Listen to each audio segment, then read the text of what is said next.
may not be as apparent during the interview. If you can't take the heat, you better stay off The View. Welcome to Ms. Mojo, and today we're counting down our picks for the top 10 times The View hosts lost it on a guest. For this list, we're looking at explosive moments where the ladies of The View couldn't hold back and lost their temper on a guest. We won't be talking about fights among the regular hosts, though guest co-hosts are fair game. Here's how it gets spun in the media. Rosie, big, fat, lesbian, loud Rosie, attacks innocent, pure Christian Elizabeth. And I'm not doing it. Number 10, everyone on NeNe Leakes. The drama may not be as apparent during the interview itself, but there's no denying there was definitely some shade being thrown around. Why can't we see the furniture? She got it. Because, honey, we have to have security measures. Oh. But you're showing the house. The TV personality and actress was hoping to talk about her Broadway role on the talk show, but instead, comments were made about the Real Housewives of Atlanta cast members' marriage. I love being married. But why did you get divorced in the first place? Well, I had to teach him a lesson. The conversation also turned to her friendship with Donald Trump. After her appearance, NeNe took to the Twitterverse and called the hosts a bunch of judgmental, quote, mean girls. Whoopi Goldberg was surprised to hear that Leakes was so unhappy with the interview, and while speaking with Andy Cohen on his Late Show, suggested she come back so they could try again. Something tells us that won't be happening anytime soon. Did you know when she left that day that she was feeling something? You know what? I didn't. You know, come on. Really, NeNe? Number 9, everyone on Donald Trump. I really believe there's a birth certificate.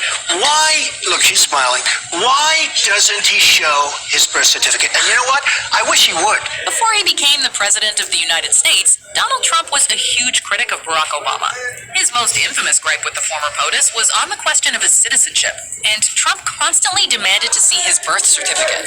He brought this up to the ladies of The View, and things got a little heated. I want him to show his birth certificate. There's something on that birth certificate that he doesn't like. Oh, my God. That is just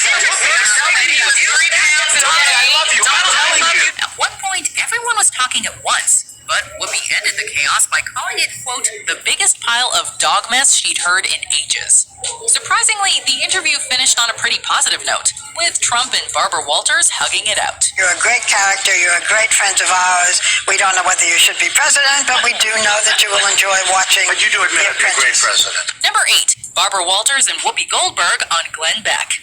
In this case, we don't just get one segment, but 2. However, it might be more appropriate to call them rounds because Whoopi Goldberg and Barbara Walters took Glenn Beck to the ring. Right off the bat, the then Fox News political commentator said he was nervous about being on the show, and he had good reason. Have you looked the way Whoopi's looking at me? For 2 segments, he was grilled on his politics, his habit of crying on the air, and his lack of journalistic integrity. Do you ever check your facts?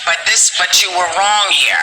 And here's why it pissed me off. As usual, the ladies were not subtle about the issues, with Walters criticizing him for not fact-checking and Goldberg allegedly calling him, quote, a